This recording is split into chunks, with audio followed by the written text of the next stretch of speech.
Please subscribe channel. गुरु को तजय भजय जो आना, ताक पशुआ को फोकट ज्ञाना। ओए होए, अपने गुरु को छोड़कर और दूसरे में आस्था बनाता है। अब जैसे आप किसी भी कोई भी आपको इस भक्ति मार्ग का ये ज्ञान दास से सुनकर आपको कोई सुना रहा है भक्त, और आपकी श्रद्धा उस भक्त में हो जाती है, वो हो तो बहुत अच्छा है, बहुत प्यारा है, और उससे के चरण छूने लग जाए और उसी के ऊपर आसक्त हो गए, तो आपका गुरुजी से नाम खंड हो गया। इस दृष्टिकोण से परमात्मा कहते हैं, गुरु को तजय भजय जो आना, ता पशुआ को फोकट ज्ञाना। उस पशु ने को कोई ज्ञान नहीं है, वो भक्त नहीं है। जो अपने गुरु को छोड़कर दूसरे में ठीक श्रद्धा बनाता है, उसमें आसक्त होता है, उसी को पूजा शुरू कर देता है। अब पुण्यात्माओं, एक एक पॉइंट पर बहुत गहराई सोचना है। अब कोई भक्त ज्ञान सुना रहा है, बहुत अच्छी बात है, उसके द्वारा सुने ज्ञान पर अमल करे और उससे कहे भाई मुझे भी गुरुदेव के पास ले चलो, मेरा कल्याण करा दो। और आपने नाम ले रखा है और फिर कोई चर्चा चलती है, ऐसी कोई बात नहीं, फिर भी सुनो। और कोई पुराना भक्त है, वो अच्छी अच्छी बातें बताएगा तो बहुत अच्छी बात है, गदगद हो जाओ कि मेरे गुरुजी ने कितना अच्छा ज्ञान दिया हुआ इस बच्चे को, भाई को, बहन को, और ये सब गुरुजी का ही दिया हुआ ज्ञान है, इसका नहीं है। तो उसमें आपको एज ए भाई यानी गुरु भाई गुरु बहन तो आपकी श्रद्धा हो सकती है, लेकिन अन्य दृष्टिकोण से, क्योंकि हम फिर उस पर इतना आसक्त हो जाते हैं, उसको फिर प्रणाम करने लग जाते हैं, बड़ा अच्छा भगत से। तो ऐसे ये बीमारी हमारे भगत समाज में पड़ी रही और इसका लाभ ये काल उठा गया। जैसे कमाल था, कमाल वो मुर्दा जिंदा किया था प्रभु ने। एक दरिया में बहता हुआ एक मुर्दा शव जा रहा था 12-13 वर्ष के बालक का, और एक शेख तकी था सिकंदर लोधी, दिल्ली के बादशाह का धार्मिक पीर। वो कबीर जी से ईर्षा करता था, और कबीर परमेश्वर जी की कृपा से सिकंदर लोधी दिल्ली के सम्राट का असाध्य रोग दूर हो गया था, जो शेख तकी से भी नहीं हुआ था, किसी से भी नहीं हुआ था। जिस कारण से सिकंदर लोधी की आस्था कबीर जी में घनी हो गई थी। और वो जो पहले वाला जो वो परमानेंट उसका गुरु था धार्मिक मजहब की तरफ से, वो शेख तकी था। तो उस शेख तकी ने जब देखा कि कबीर जी में, मेरे सम्राट की, मेरे शिष्य की कबीर जी में ज़्यादा श्रद्धा होगी है, तो ईर्षा करने लग गया कबीर जी से। उसको नीचा दिखाने की चेष्टा में उसने कहा कि राजा, या तो तू बाज आ जा, और नहीं तो मैं, तो एक काफिर को गुरु बना लिया तूने, एक हिंदू को गुरु बना लिया, मैं तेरी पूरे मुसलमान समाज में तेरे बारे में बताऊंगा और सबको तेरे विरोधी कर दूंगा। अब राजा चिंतित हो गया, कहीं तेरे राज को खतरा ना हो जाए। तो परमात्मा के सामने उसने अपनी प्रार्थना रखी। कबीर जी ने कहा भी ठीक है। तो शेख तकी ने क्या शर्त रख दी कि मैं जब इसको मानूंगा ये भगवान है, अल्लाह का नबी है, कोई मुर्दे को जीवित कर दे। तो परमात्मा ने जो अपने भगत की टेंशन दूर करनी थी सिकंदर लोधी की, तुरंत कर दी। जिस दरिया के किनारे वो खड़े थे, वहीं पर एक मुर्दा बच्चे का शव बहता हुआ आ गया। कुछ कबीले ऐसे होते हैं, ना तो वो गाड़ते जमीन में, ना सभा करते, वो जल प्रवाह कर देते हैं। मृत्यु होने के बाद के पशु जीव जंतु इसके शरीर का मांस खा कर दुआ देंगे। ऐसे सुसज्जित एक बना करके प्लेटफार्म सा, फ्लोट सा, एक घास फूस का जो तैरता रहे, ऐसा बना देते हैं बेड़ा सा, उसके ऊपर शव को लुटाकर और चलता कर देते। तो उसी समय वो लड़के का शव आ गया। परमेश्वर कबीर जी ने अपनी शक्ति से उसको जीवित कर दिया था। तो सभी ने कहा कमाल कर दिया, कमाल कर दिया, उसका नाम कमाल रख दिया, और उस बच्चे को अपने साथ अपने बालक रूप में, शिष्य रूप में रख लिया। अब वो युवा बालक हो गया, कुछ दिनों के बाद 10-15 साल में 20-25 वर्ष की आयु का हो गया।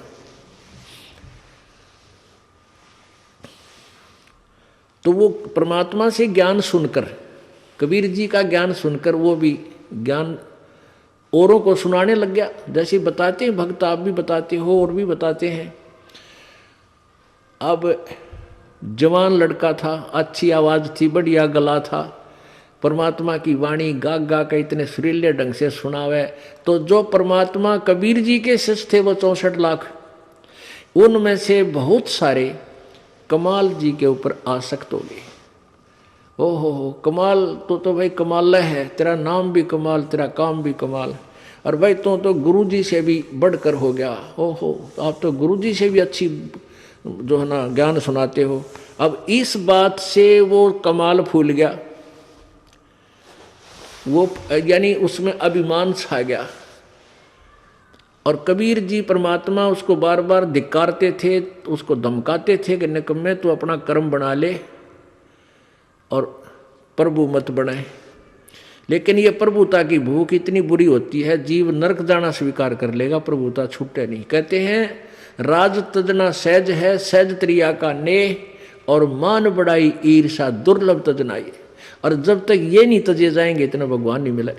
तो हम निकले भगवान के लिए, हमें पता है मनुष्य जीवन मिला भगवान प्राप्ति के लिए, और फिर उसमें कोई वस्तु बाधा उसने फेंक दे तुरंत तोड़ के, उसको एक तरफ फेंके तो भगवान मिला। लेकिन उस कमाल ने परमात्मा के आदेश का पालन किया नहीं, तो प्रभु ने उसको धमका दिया।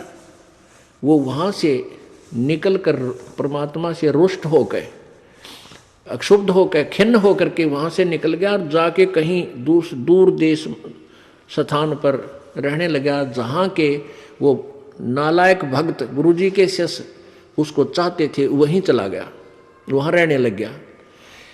अब वहाँ रहा, उसने एक छोटा सा आश्रम बना लिया। अब पुण्यात्मा समर्थ जो कार्य करता है कोई जीव नहीं कर सकता।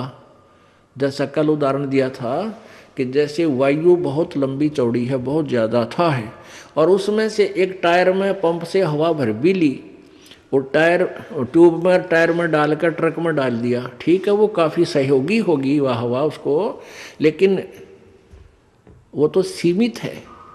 ऐसे ही किसी भक्त ने, उस कमाल ने परमात्मा की कुछ दिन सेवा करके, दोनों नाम दिया, उसकी भक्ति करके कुछ शक्ति अवश्य होगी थी, लेकिन वो जीव ही था। और वो अनजान भक्त जो परमात्मा के शिष्य थे कबीर जी के, उस पर आसक्त हो गए। तो यहाँ बताते हैं गुरु को तजय भजय जो आना ता पशुआ को फोकट गया ना। जब कबीर खुद बालक बैठे और उस वो कमाल के टिंडे देगा उन्हें, कमाल की बात। यहीं से हम गिरते, सतर गिरता गिरता यहाँ आ लिए। हम सतलोक में इसी तरह गिरे थे। हम अपने भगवान को छोड़कर परमेश्वर कबीर जी सत्य पुरुष को, और ये ज्योति निरंजन काल वहाँ तपस्या कर रहा था एक टांग पर खड़ा होकर। हमने अपने भगवान से हृदय हटा के इसमें लगा लिया, और इसका फल यो मिला। गधे कुत्ते सूअर 84 लाख योनियों में कितना कष्ट उठा रहे हम, और फिर वही फिर दोहरा रहे हैं, क्योंकि ज्ञान नहीं हमने। तो उसने क्या किया, कमाल ने वहाँ रहने लगा। अब जो भक्त परमात्मा के पास आते थे उनको सुख होया करता खूब। अब वो चेले बन गए कमाल के। अब 5-4 वर्ष तो उनके काम ठीक चले, क्योंकि जो हैंडपंप से पानी उन्होंने ले लिया था वो जब तक चला उनकी पुण्य कमाई, तब तक तो वो दुखी हुए नहीं। फिर कोई काम उनका होने लगा नहीं, तो धीरे धीरे वो कमाल से भी हट गए। अब कमाल ने 5-4 और चेले रख रखे, अपने आश्रम में रख रहे। तो वो कहने लगे गुरुजी यहाँ भगत तो आने ही बंद हो गए। तो उन्होंने कहा भाई यूँ करें कि गुरुजी का जन्मदिन मनावांगे, कल जेठ की पूर्णमासी आ गई, सब न कह दे भाई कल जेठ उतरते की पूर्णमासी है और गुरुजी का प्रगट दिवस मनाएंगे, और खीर ख्यार बनावांगे, भंडारा करेंगे, सभी गांव वालों दूध लाइयो, दूध पहुंचाना। अब पहले कोई समागम करता था तो गांव वाले खुश होकर दूध ले जाते थे और ठोक देते थे ड्राम के ड्राम। अब किसी का लाभ होया नहीं, सारे की बयान बैठी होगी, दूध रहा ना डंगता, तो सब कपटी हो गए। अब सब ने सोचा भी बखत से दूध डालावांगे और ना डालकावांगे तो यू नाराज हो जाएगा, कदे शराब स्वरूप ना दे दे, कमाल है। और प्रत्येक के मन में, क्योंकि परमात्मा कबीर जी खेल खेलते हैं। अब वो जो भगत थे गांव वाले, जो 50, 60, 100 जितने भी थे, उन्होंने सबके मन में के दुर्भावना आ गई कि बखत तो उठ कर सबसे पहले मुंह अंधेरे जाऊंगा और दूध की जगह पानी का लोटा डालूंगा, किसने बेरा पट्टा है। अब सुबह सुबह लाग गई लाइन, महाराज जी सत साहेब, कहाँ भाई सत साहेब, आज दूध लाए हैं, डाल दो भाई वहाँ ड्राम में, जो पहले कराया करते। अब कपड़ा उठावें और पानी तरड़ा डालें, गुरु जी ने, महाराज जी ने पता लग जाएगा हाँ डाल रहा है कुछ, दूध डाल गया। एक आधे भगवान ने उसमें दो चार दूध भी डाल दिया होगा। कमाल बोला भाई आता दूध बहुत आ गया और बच्चों खीर बना लो। अब वो लग गए खीर बनाने, वो ड्राम पानी का भरा, थोड़ा बहुत दूध उसमें कितना गिर गया को भगवान। तो कहने लगे गुरुजी तो सारा पानी का फुल भरा है। कुमार बोला झूठ बोलो, देखा जागे सारा पानी का भरा, किसकी खीर बनी थी। इतना शर्मिंदा हो गया, रात्रि में उस आश्रम ने छोड़ के पता नहीं कित मरिया जाके छोड़ चल गया। तो इस प्रकार परमात्मा कहते हैं अब आप भी मरिया और उन शिष्यों, उन पुण्यात्माओं को ले डूबा, नकमी आत्मा जो परमात्मा से जुड़ी थी।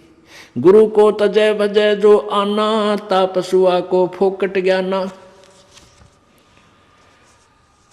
गुरु से बैर करे शिष जोई, भजन नास और बहुत बिगोई। पीढ़ी सहित नरक में पर ही, गुरु आज्ञा शिष लोप जो कर ही। चेला अथवा उपासक होई, गुरु सुमुख ले झूठ संजोई। निश्चय नरक पड़े से सोई, वेद पुराण भाकत सब कोई। सम्मुख गुरु की आज्ञा धारे, और पीछे ते सकल निवारे। अधिक जानकारी के लिए जगत गुरु तत्वदर्शी संत रामपाल जी महाराज द्वारा लिखित पवित्र पुस्तकें ज्ञान गंगा, जीने की राह, गीता तेरा ज्ञान अमृत, अंधश्रद्धा भक्ति, खतराए जान बिल्कुल निशुल्क मंगाएं। अपना नाम, पूरा पता हमें व्हाट्सएप करें। हमारा नंबर है 7496801825।